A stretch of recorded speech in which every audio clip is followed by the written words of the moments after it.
Endesa patrocina este programa.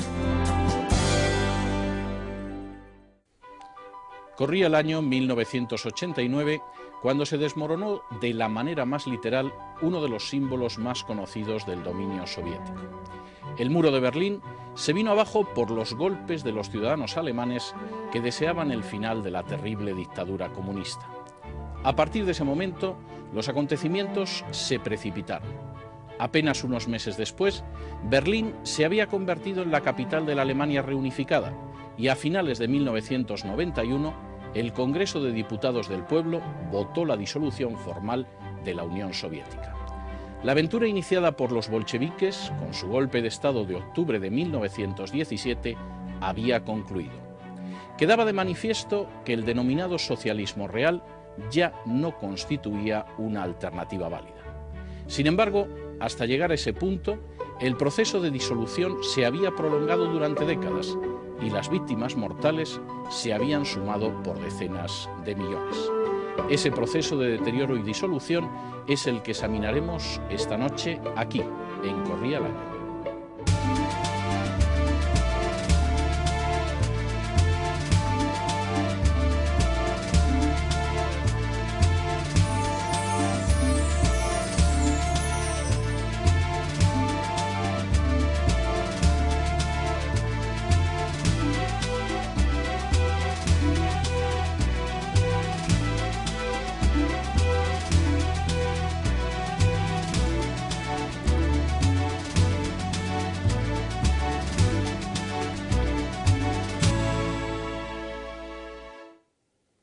Nos quedamos la semana pasada en un punto de inflexión dentro de la historia de la Unión Soviética. Ese momento en el que en el 20º Congreso del Partido Comunista, Jrushchov habla de los crímenes de Stalin y se produce lo que algún autor denominó el deshielo. ¿Qué iba a suceder después con las reformas de Jrushchov?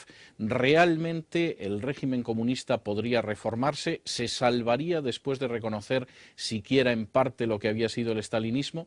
Pues durante las décadas siguientes, lo cierto es que el régimen soviético intentó sobrevivir, realizó su último gran logro en ese sentido con la perestroika de Gorbachov y finalmente desapareció de manera inesperada para millones de personas en 1991. Para hablar de ese periodo que se inicia con la caída de Jrushchov y que llega hasta la perestroika, tenemos esta noche a dos invitados. A mi izquierda se encuentra Víctor Cheretsky, que es un viejo conocido de este programa, es periodista y está muy bienvenido a Corría el Año. Muy buenas noches. Gracias, don César. Buenas noches. Y a mi derecha está Ángel Gutiérrez, que también es un conocido de las personas que ven Corría el Año, que es el director del Teatro de Cámara Chejov y que también nos va a acompañar esta noche. Muy buenas noches, don Ángel. Muy buenas noches, César. Bueno, primera pregunta que yo tengo que lanzarles antes de entrar a ver el documental. ¿Cómo es que Jrushchov, que inicia ese periodo de cierta apertura, lo que se ha denominado el deshielo, en un momento determinado desaparece? Y desaparece, por cierto, no como han desaparecido Zinoviev o Kamieniev, que terminaron finalmente ante un pelotón de ejecución, sino que desaparece incluso de manera incruenta, retirándose casi como un ancianito pacífico. Bueno, los tiempos han cambiado. Ya no eran los tiempos, no eran ni los años 30, ni 40, ni de la guerra. Los tiempos han cambiado y hasta los líderes comunistas de la Unión Soviética comprendían que para sobrevivir en el mundo debían pues tener una conducta, digamos, normal, más o menos civilizada. Yo pienso que con esto se puede explicar por qué no han detenido a Jrushchov como era lógico para los años 30 y lo jubilaron simplemente. Pero la destitución de este señor se produjo de forma, digamos, clásica, de forma soviética clásica. O sea, organizaron un complot, le engañaron, le llamaron a Moscú diciendo que, bueno, ahí hay una reunión del Partido Comunista, un plenum del partido que tiene que venir y tal. Así que previamente lo echaron de forma tradicional, poco democrática, digamos así. Y pues a mí personalmente, Jrushchov es una persona bastante complicada para mí. Por ejemplo, lo veo, por supuesto, muy positivo, que ha sido el primer líder comunista que se atrevió a decir verdades sobre Stalin, precisamente el año 56. Pero dijo la mitad. ¿Por qué dijo la mitad de las verdades, ¿no? ¿Por qué no dijo todo? Yo pienso que no lo ha hecho porque formaba parte de este sistema. Y hay también el señor Khrushchev con sus reformas, que ha sido una cosa muy poca eficaz y bastante mala. Yo me acuerdo que cuando tenía 12, 14 años, mi madre me mandaba a hacer cola para comprar pan.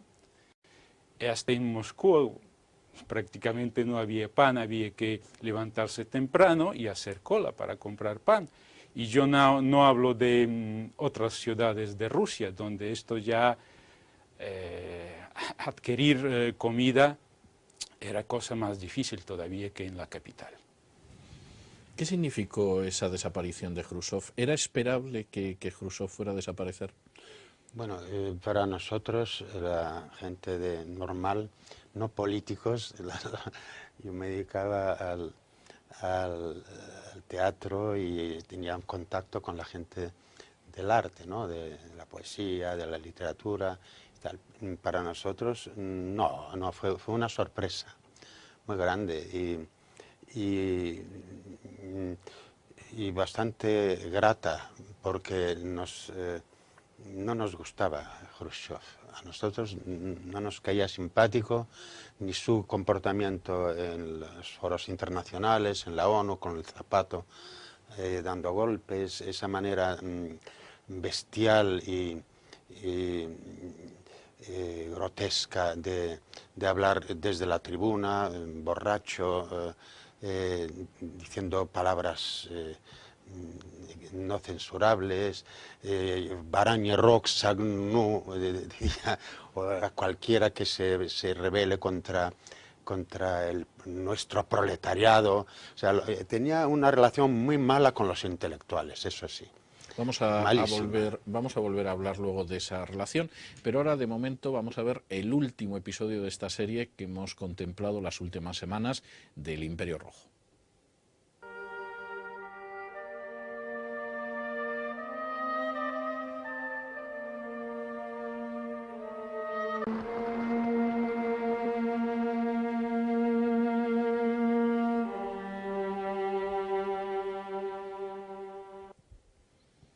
Pues con esas imágenes de Gorbachov, por cierto, en una época en que no estaba muy claro, precisamente cuando se realizó la serie, si el invento de la perestroika iba a salir bien o iba a terminar mal, nos hemos quedado en el final de esta serie del Imperio Rojo, pero nosotros vamos a ir más allá, vamos a ir hasta el final de la Unión Soviética, aunque de momento para llegar a ese punto tengamos que regresar a Khrushchev.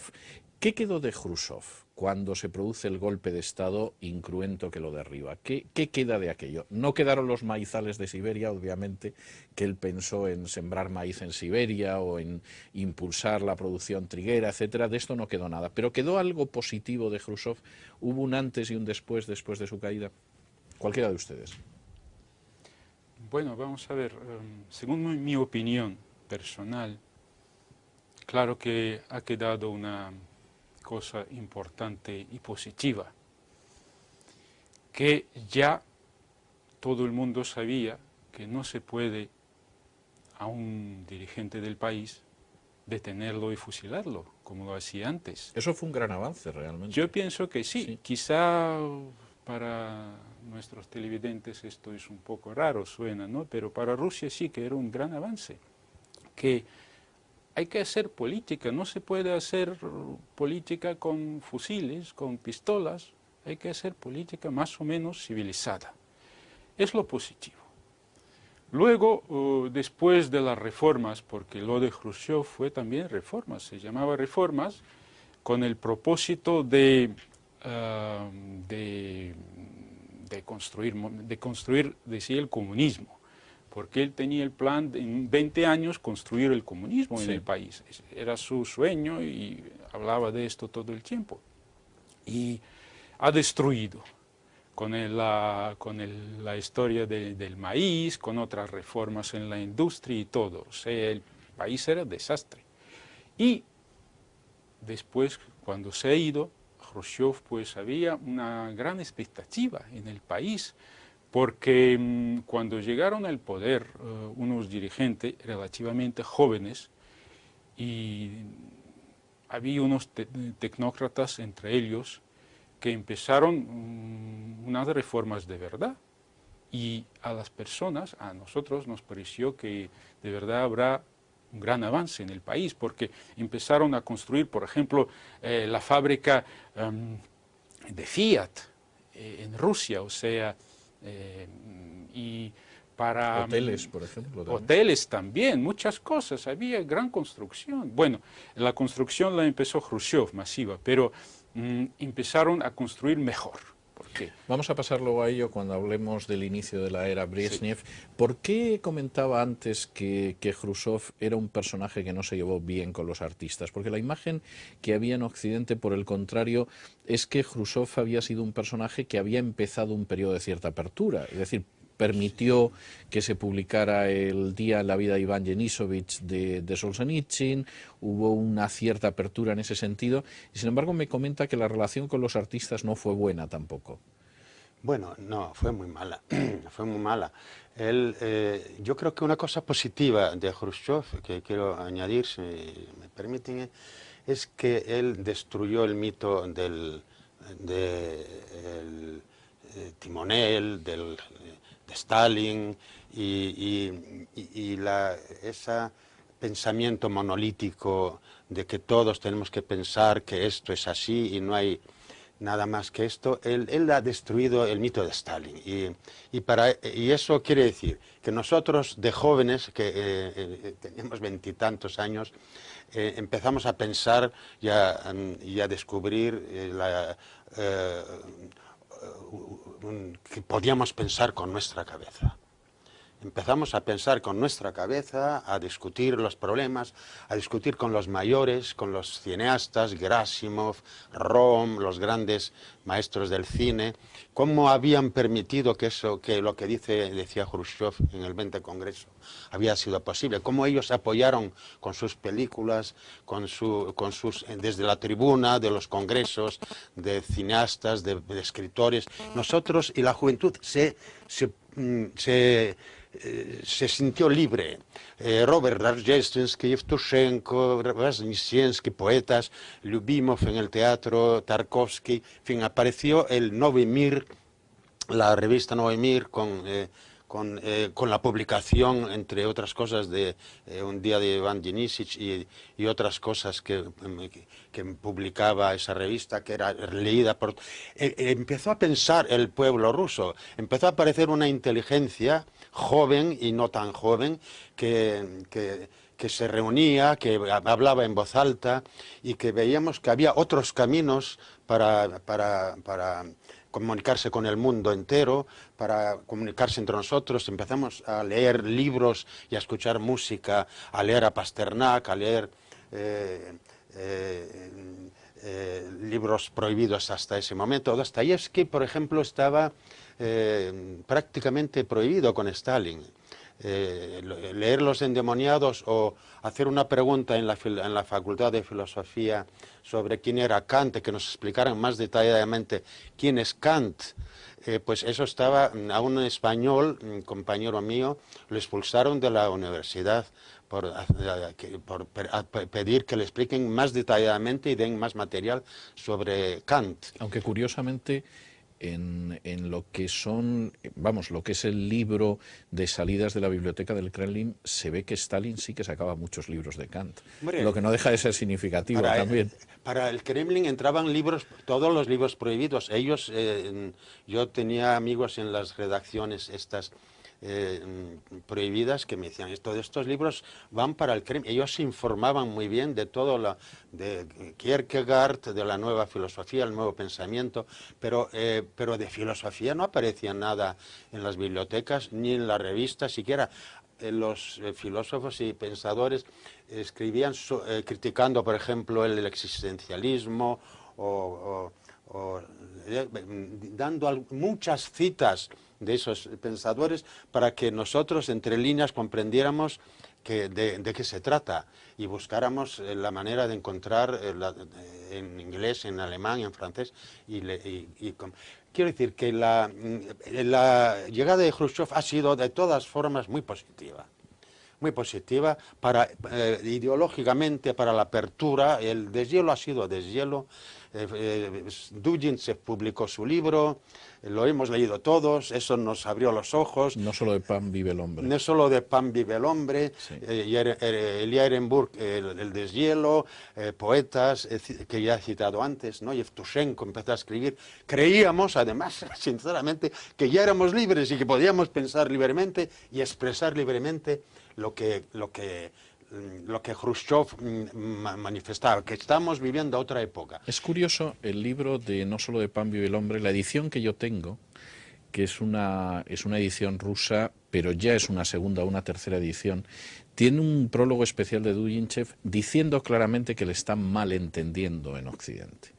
Es decir, que en Occidente están interpretando eso como que él critica el sistema comunista y que eso no es verdad.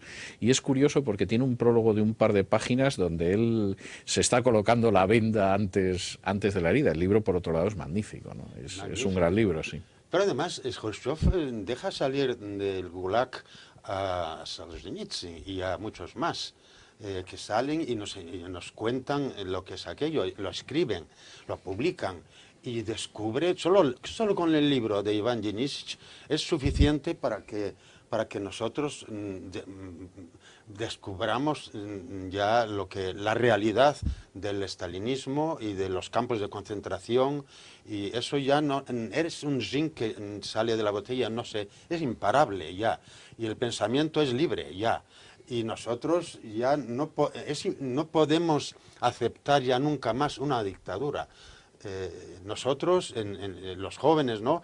Y etcétera. Que eso fue la parte, yo creo que objetivamente positiva y buena. Después de eso ya nadie más, tenía que venir otra cosa, tenía que venir, a pesar de Suslov, que era el líder, el ideólogo del partido, Suslov y todo, pero tenía que venir un cambio mucho más rotundo, porque en el pueblo mismo ya a Khrushchev después al final eran todo caricaturas, chistes sobre él, y no se le apreciaba. Pero ese primer paso de Khrushchev ha sido evidentemente muy positivo. ¿En qué medida la era Brezhnev es una época de reformas o es una época quizá de esperanzas frustradas? Porque estábamos hablando antes de cómo la llegada de esos tecnócratas al poder, por denominarlos de alguna manera, inicia una serie de reformas.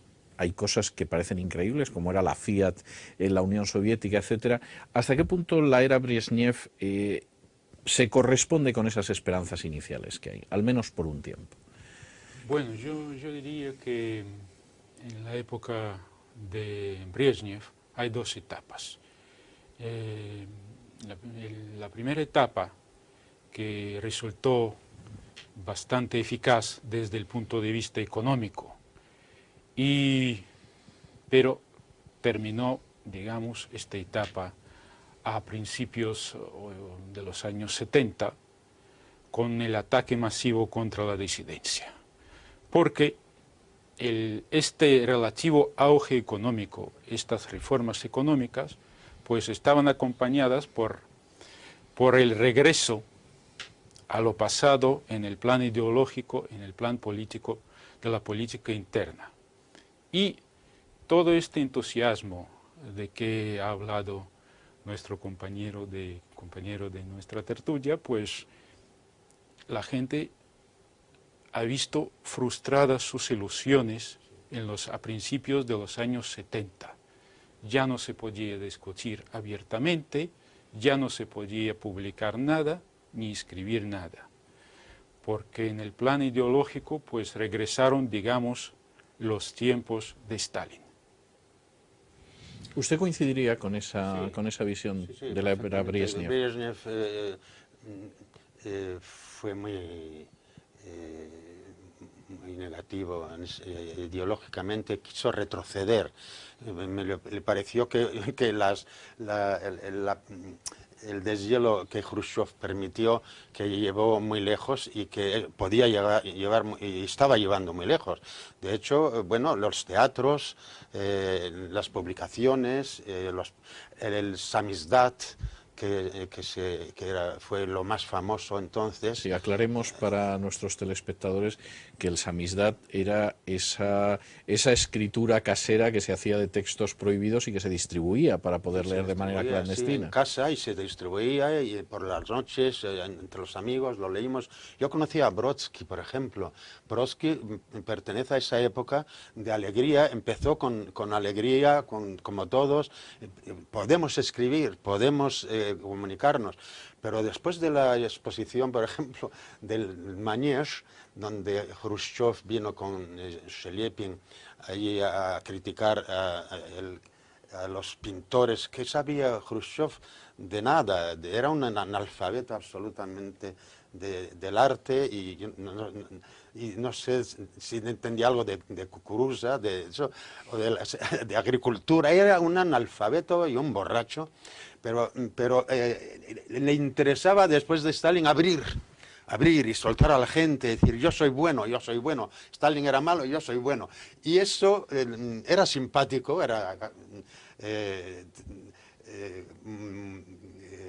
tenía charme, tenía encanto, cuando no pegaba puñetazos.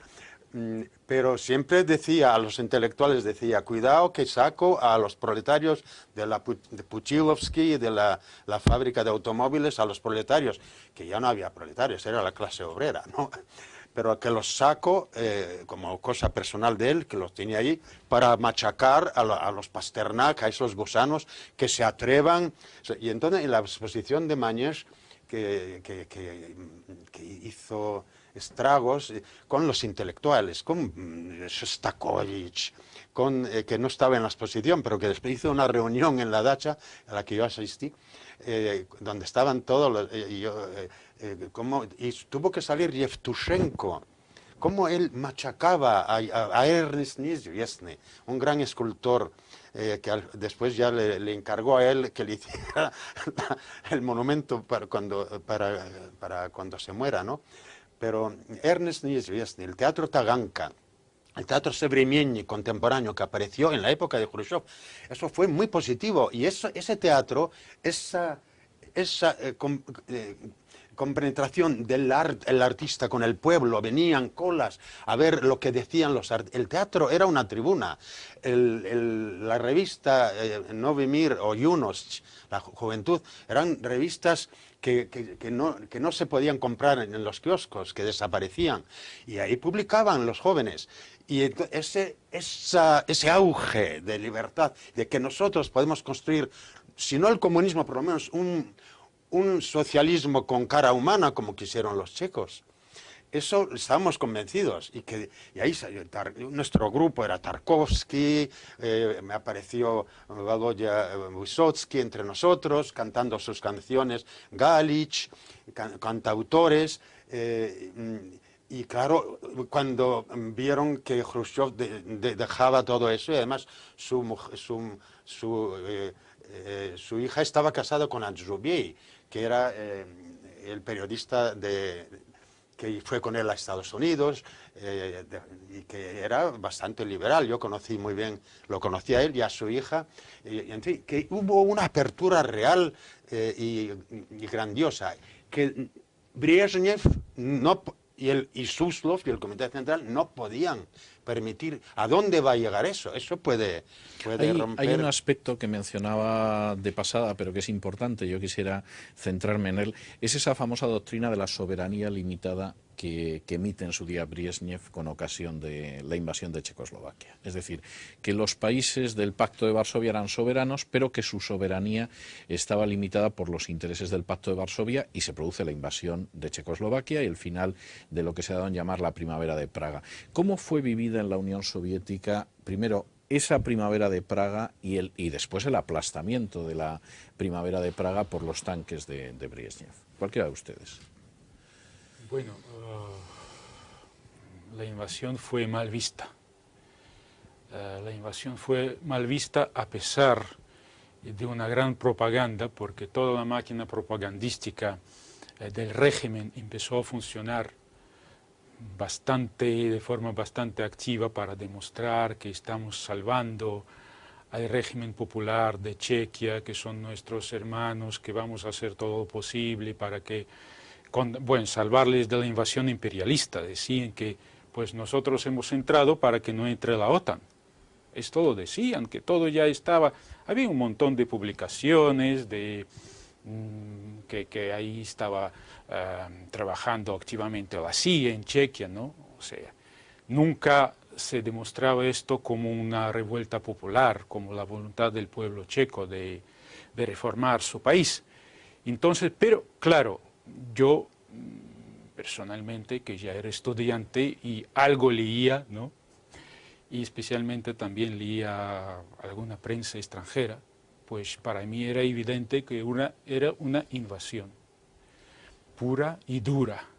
Y lo mismo pasó luego, después de bastantes años, con Afganistán. Bueno, para nosotros fue un drama muy grande, porque ya, repito, que nosotros creíamos que eso ya que no era imparable, ¿no? Y que la libertad y que podía extenderse, no solo y vivir y construir un nuevo socialismo con rostro humano, y que ahí nosotros no creíamos, la verdad, no creíamos en que teníamos que había que construir un capitalismo. Nunca Rusia, yo creo, ni ahora mismo cree en su propio camino. Pero había cosas muy positivas en el mundo aquel, ¿no? En el arte, había cosas positivas, y sobre todo después de la apertura. Entonces, cuando yo estaba cazando, cuando se dieron los acontecimientos de Checoslovaquia, nosotros, todo nuestro grupo de amigos, escritores, poetas, Vladimir Maximov, Galich, Akudjava, Vysotsky, Lyubimov, todos los amigos que nos reuníamos y que comentábamos estas cosas, estábamos seguros que la Unión Soviética, esta vez, en Hungría sí, ya ocurrió, que esta vez no iba a invadir Checoslovaquia. Es más, Bulganin, que era el presidente entonces del Consejo de Ministros, me parece, estuvo en Finlandia, y allí hizo recientemente, un día antes o 2 días antes de la invasión a Checoslovaquia, unas declaraciones cuando le preguntaron que si van ustedes a intervenir en Checoslovaquia. Él dijo: de ninguna manera, de ninguna manera. De hecho, ellos mandaron a los polacos. Fueron las tropas soviéticas rusas, pero junto con las polacas. Y entre Checoslovaquia y Polonia siempre hubo una relación bastante poco amistosa. Entonces, primero entraron los polacos en Checoslovaquia. Cuando yo me enteré, estábamos cazando, y vino un viejo aldeano a decirnos que entraron en Checoslovaquia en el 68, ¿no? Fue eso. Yo digo, me voy inmediatamente a Moscú, tengo que estar con mis amigos a ver qué pasa. Eso es imposible, porque no esperaban, por lo menos no lo habían anunciado, decían todo lo contrario. Y el amigo que estaba conmigo, que era un escritor, me decía: pero bueno, sí, ¿por qué tenemos que dar lo nuestro? Digo, ¿cómo nuestro? ¿Desde cuándo Checoslovaquia es tuya? Es nuestra. Checoslovaquia es un país soberano, con una historia y una industria, y siempre ha sido, tiene su historia, su cultura. ¿Cómo que es tuya? Es que esa mentalidad que es nuestro, eso es nuestro, lo tenían con Chile también, cuando hubo... Pero bueno, yo me acuerdo que me fui a Moscú y llamé a mis amigos escritores que estaban llorando y gritando y diciendo: ¡ah!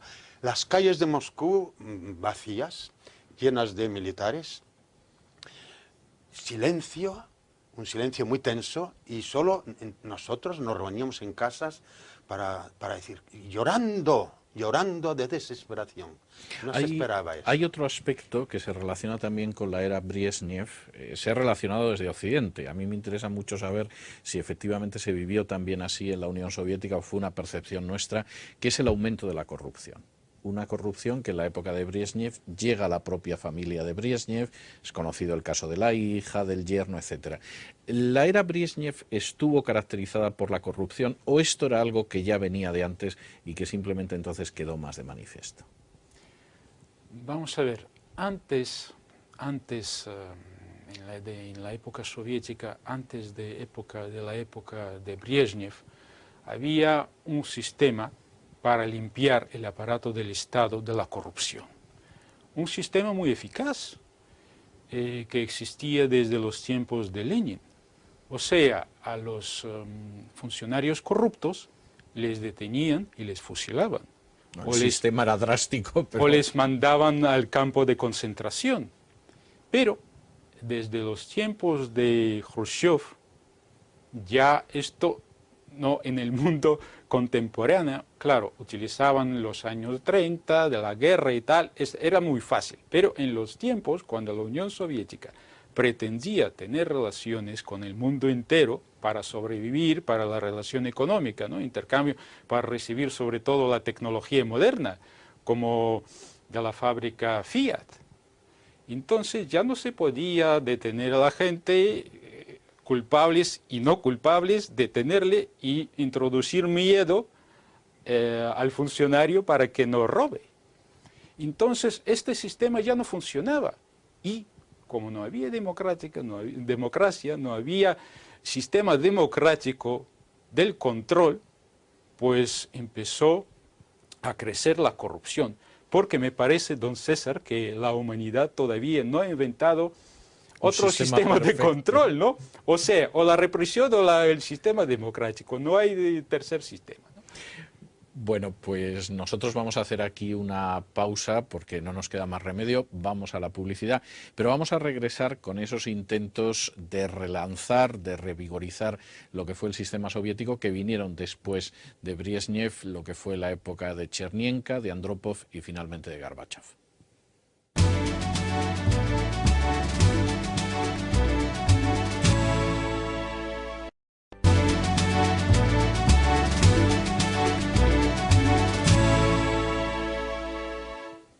Pues ya estamos de regreso, ya hemos vuelto de la publicidad y vamos a reanudar el hilo de nuestra exposición en el momento en el que nos habíamos quedado, en la era Brezhnev, en la corrupción de la era Brezhnev, en lo que fue la doctrina de la soberanía limitada y en los intentos posteriores para revigorizar lo que era la Unión Soviética. Cuestión siguiente que yo tengo que someter a su consideración porque va avanzando el tiempo y va avanzando nuestro programa. Efectivamente, la era Brezhnev significa muchas frustraciones desde ciertos puntos de vista en cuanto a esas esperanzas que se habían depositado en ella y se produce finalmente la conclusión de esa era y luego un periodo que vivimos en Occidente con auténtica sorpresa y era ese periodo en el cual iban llegando dirigentes soviéticos que se morían enseguida, como fue el caso de Yuri Andropov, como fue el caso de Konstantin Chernienka. ¿Qué significó esa época de Andropov y esa época de Chernienka tan breves entre Brezhnev y Gorbachev? ¿Cómo fueron vividas esas épocas? Bueno, Andropov era un dirigente soviético, digamos, clásico. Había estado al mando del KGB. Por supuesto, pero aparte de eso, intentó, según mi punto de vista, resucitar los antiguos métodos. Claro, en forma un poco, no tan suave, drástica, un poco suave, ¿no? O sea, por ejemplo, empezaron a detener a la gente, a mucha gente a detener para luchar contra la corrupción, por ejemplo. Un camarero que en un restaurante que te pedía o que no te devolvía el sueldo, podía ser detenido y procesado.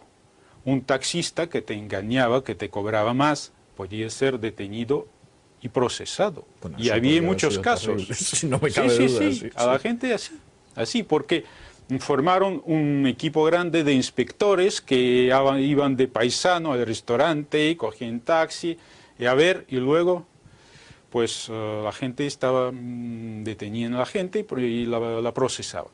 Luego, por ejemplo, intentaban luchar contra el ausentismo en el trabajo. O sea, de día, por ejemplo, los inspectores y la policía iban a las peluquerías y preguntaban a la gente: ¿usted por qué está ahora peinando en la peluquería? ¿Usted trabaja? ¿Dónde usted trabaja? ¿Cuál es su apellido? Vamos a ver. Y si esta persona, pues si se sabía que esta persona se ausenciaba en su trabajo, pues claro, informaban a los directores y a esta persona pues le tenía problemas con sus jefes. Pues era, yo diría, un intento de resucitar los antiguos métodos stalinianos para imponer orden en el país, para luchar con este fenómeno de descomposición que Rusia vivía en los últimos años del gobierno de Brezhnev. Por cierto, fenómeno que no tuvo mucho éxito en episodios como fue Polonia o como fue Afganistán. Bueno, yo la verdad es que no, ya ese periodo, yo ya no estaba en la Unión Soviética. Con Andropov ya lo he vivido en España ya, y lo conozco porque iba allí a algún congreso y tal, pero yo creo que Andropov intentó dar una imagen él escribía poesía y era un poeta, y dar una imagen de bueno y que ya después de tanta corrupción con Brezhnev, que fue el colmo, fue el zastoy, como el zastoy, en estancamiento absoluto, donde los ministros de Interior hacían orgías en sus dachas con Kolyazlichenko, llamaban a cantantes, se robaban los muebles de los museos, se los ponían en sus casas. Yo vi un documental hace poco. Es inconcebible lo que en la época de Brezhnev se permitían los ministros y todo. Bueno, yo conocí a la hija de Brezhnev, ¿no? A Galina, que venía al Teatro Gitano que yo dirigía, y tenía a su amante, era el que hacía José en el espectáculo que yo dirigía de Carmen, ¿no?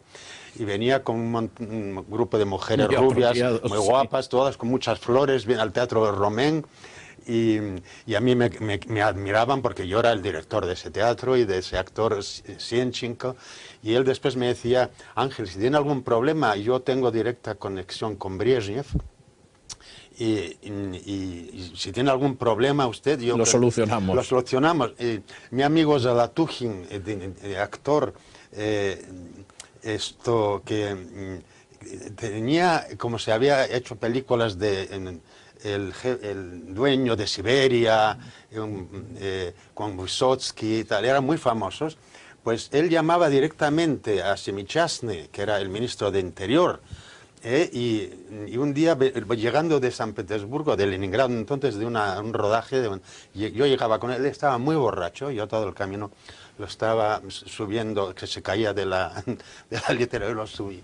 La conductora del vagón creyó que yo le estaba emborrachando, y era todo lo contrario. Yo era su maestro, él era mi alumno, y yo lo cuidaba. Y al llegar a Moscú me denunció a mí, que aquí hay un señor que a Zalatuhin, ese famoso actor, él dice: no se preocupe, Ángel Georgievich, y yo ahora llamo al ministro desde la policía, llamo, él no tenía que pedir, tenía el teléfono directo del ministro de Interior, Semichastny, le llamo y dice: aquí soy yo, Zalatuhin.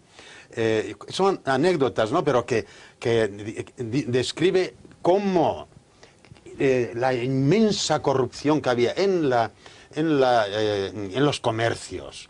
Yo tenía una amiga, compañera, que era la directora de un vagón-restaurante, de los vagón del Kremlin, ¿no? Pues era multimillonaria. Era muy amiga de los gitanos, del teatro gitano, ¿no? Era multimillonaria. Y me decía: Ángel, usted no, tiene que aprender a vivir. no solo del arte vive o sea, que era algo, y yo no lo puedo ahora describir. Claro, Andropov quiso frenar de alguna manera eso y dar una imagen de un hombre poeta e intelectual, aunque hiciera esas cosas que usted ha contado, pero es que había que hacer algo, porque la economía, como me dijo un economista a mí, dice: Ángel, Solzhenitsyn está bien, Sájarov está bien, que expulsen a Brodsky, que hay un grupo muy fuerte de resistencia y de disidencia, y el samizdat, todo eso está muy bien, pero cuando la economía llegue a cero, me dijo ese economista, entonces esto se derrumba, y ya está llegando a cero. Es que no resiste, porque por una parte no se producía, por otra solo trabajaban las mujeres. Las mujeres trabajaban triplemente, en casa, con la familia, en la vía férrea, los hombres les controlaban, borrachos. Quien salvó, en definitiva, la economía en el tiempo de Khrushchev y Stalin fueron las mujeres, que trabajaban en casa, iban a la cola, a hacer cola para comprarse los productos, y venía el marido ya sin el sueldo, borracho, a casa y tenía que salir adelante. Hay que poner un monumento a las mujeres rusas, de todas formas. Y creo que yo ya no viví esa época, estaba en España, pero estoy seguro que él quiso dar la imagen de un hombre, ¿sabe? Como ministro de la KGB, tenía toda la información, y Gorbachev era su segundo de a bordo.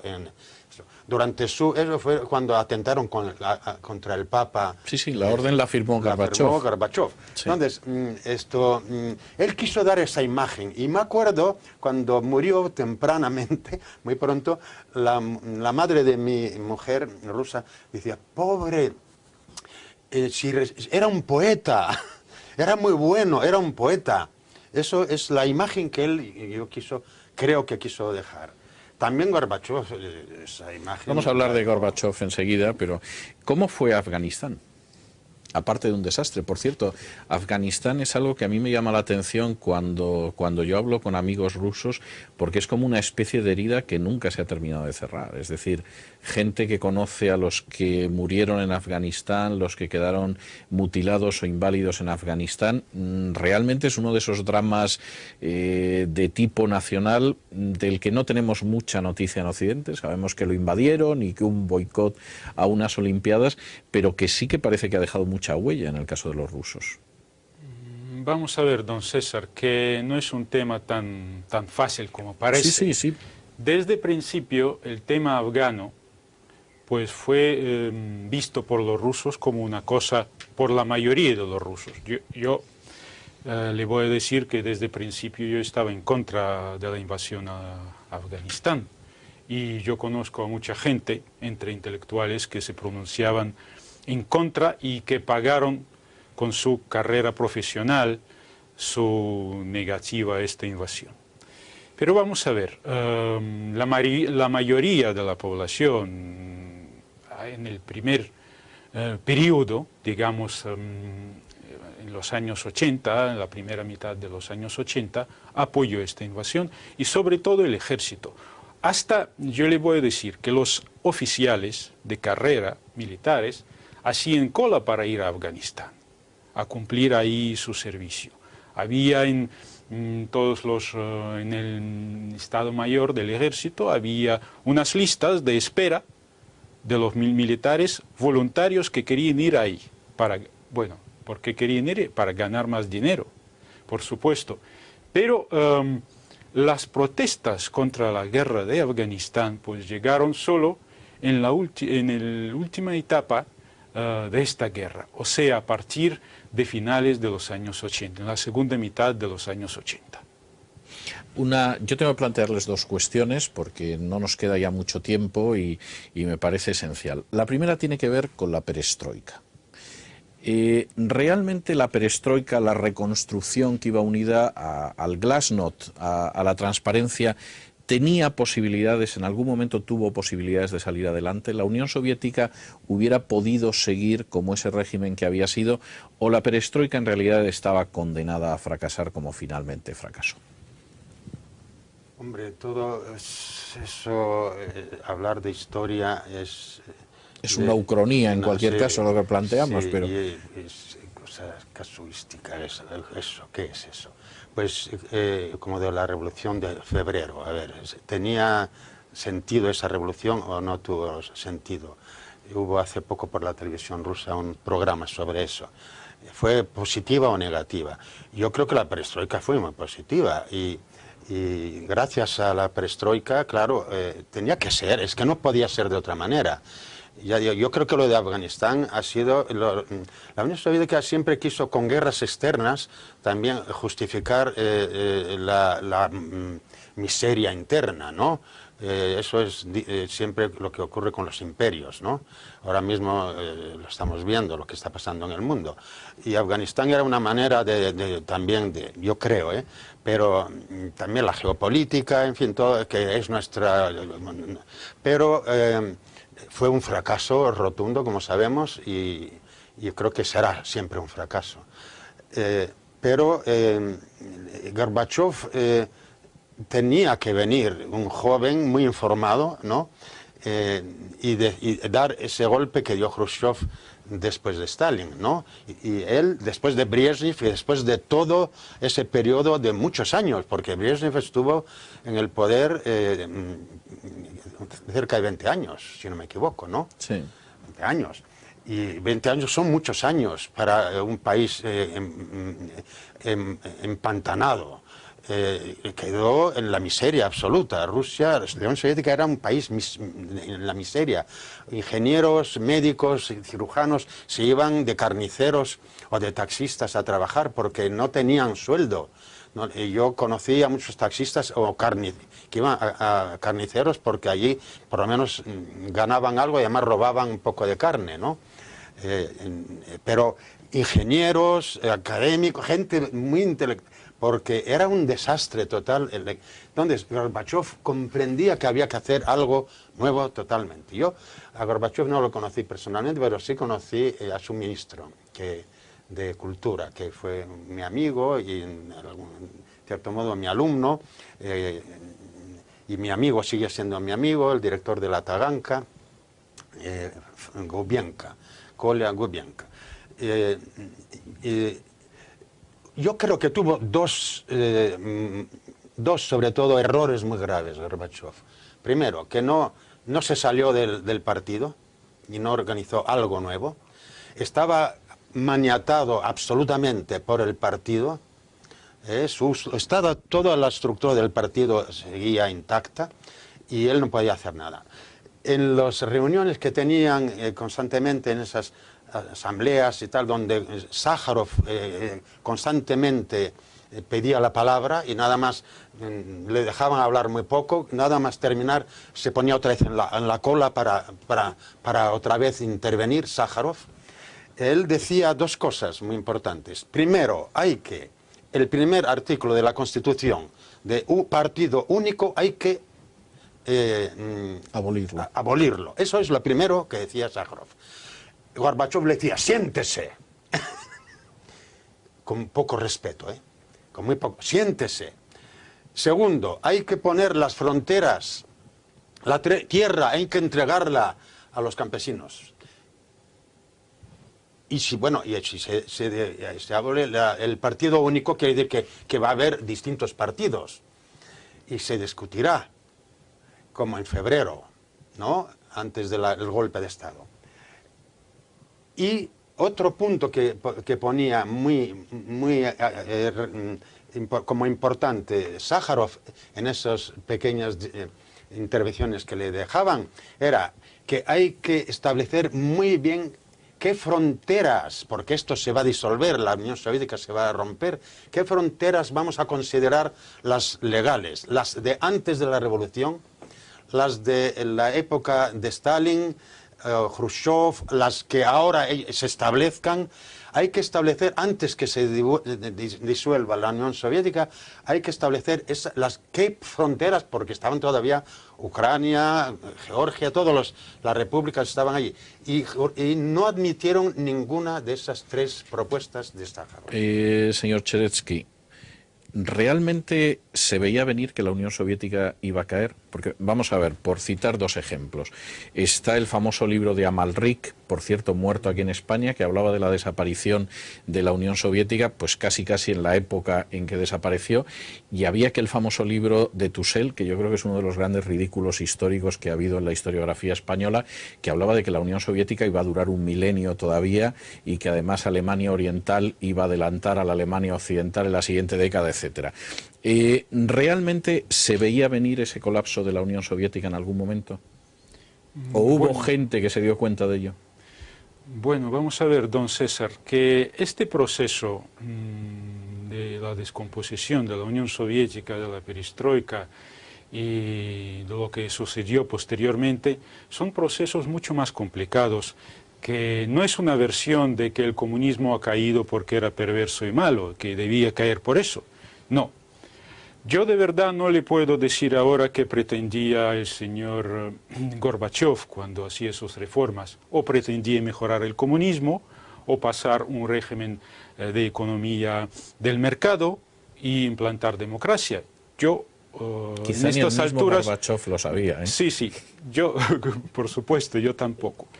Pero yo lo puedo decir lo que es evidente, que perestroika terminó con un complot que se llamó también revolución de los segundos secretarios del partido. ¿Por qué segundos?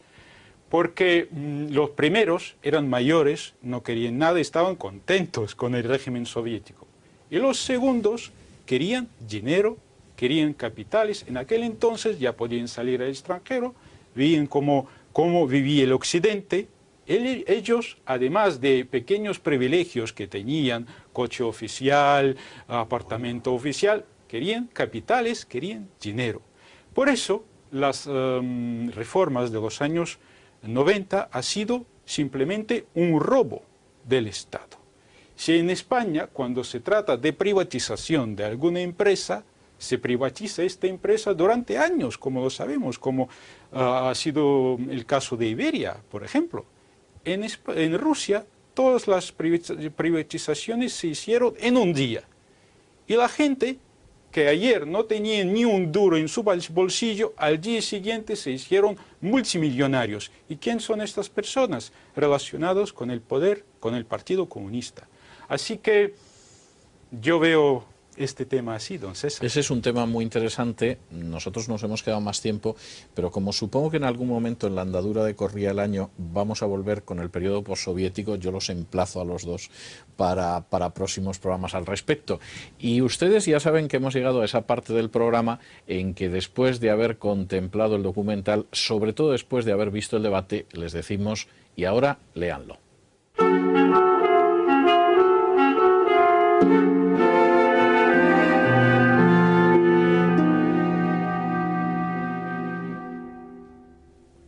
Y el primer libro que les vamos a recomendar esta noche es una novela verdaderamente emblemática del periodo de la perestroika, una novela que se llama Los hijos del Arbat, que narra lo que fue la andadura de algunos muchachos que vivían en este barrio moscovita durante la época de Stalin, inmediatamente antes de llegar a lo que se llamó el periodo del terror. La verdad es que es una novela extraordinaria de Anatoly Rybakov, que se escribió, por supuesto, antes del periodo de Gorbachev, pero que solo se pudo publicar en esa época.